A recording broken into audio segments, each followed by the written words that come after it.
Nào, đừng có ấy của chị nhá.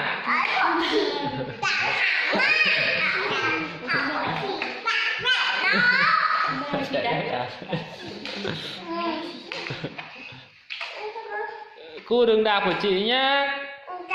Đừng nhá. Chúng nó gãy chân rồi. Đẹp thế.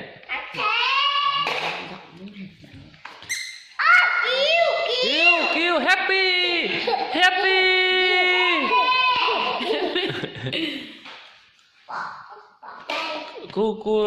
Cô ra đạp của chị Nhung à? Happy.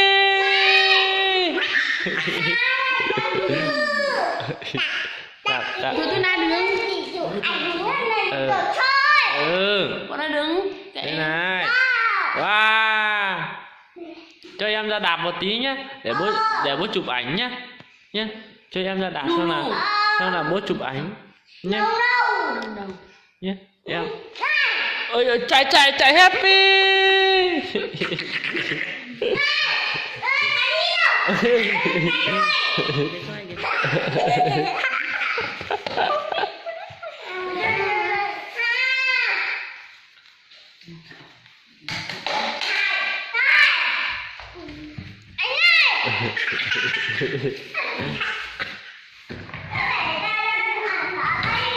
Ở nơi đấy thôi.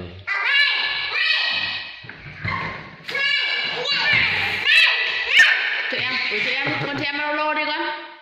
Con cho em, con.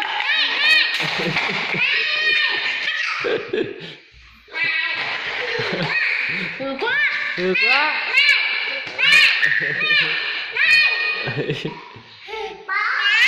Nga đấy. Con đi ngủ.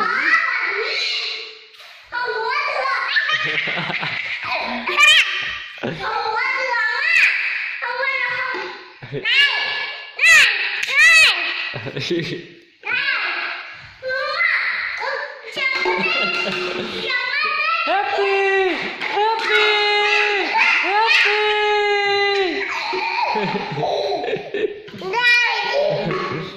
Thứ nào chị đánh đấy. Happy.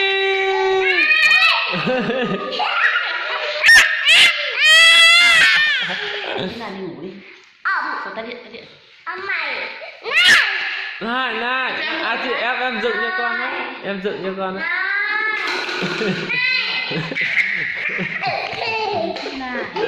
Ta luôn này. Happy.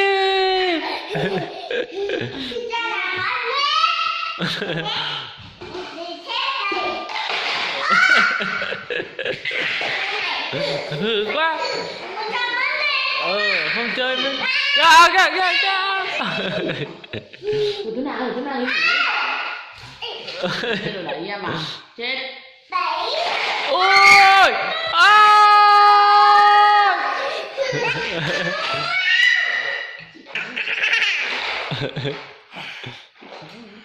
Thứ nào vậy cho cái này. Thứ nào này. Happy. Tút na kìa. Ôi trời ơi, bắt đầu em à? Không được đánh em vào đầu nhá, đau ấy. Thôi.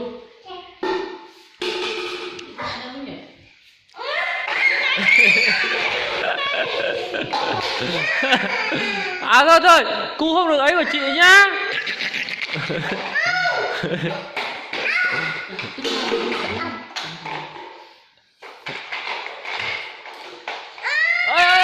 Ôi giời ơi, dạy em thế à? Thôi không ấy của chị nữa.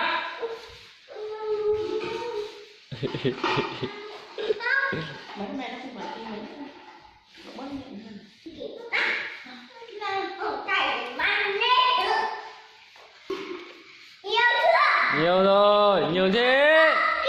Kêu happy.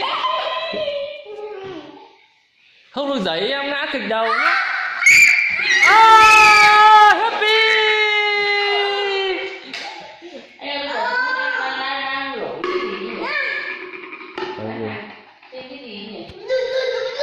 Chết rồi. Ôi trời trời trời trời trời. Happy. Thôi, để rồi cu hôm ấy của chị nữa nhá.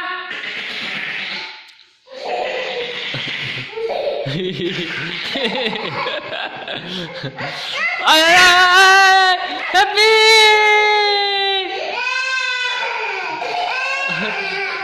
Ôi thôi. Ôi trời ơi chết rồi.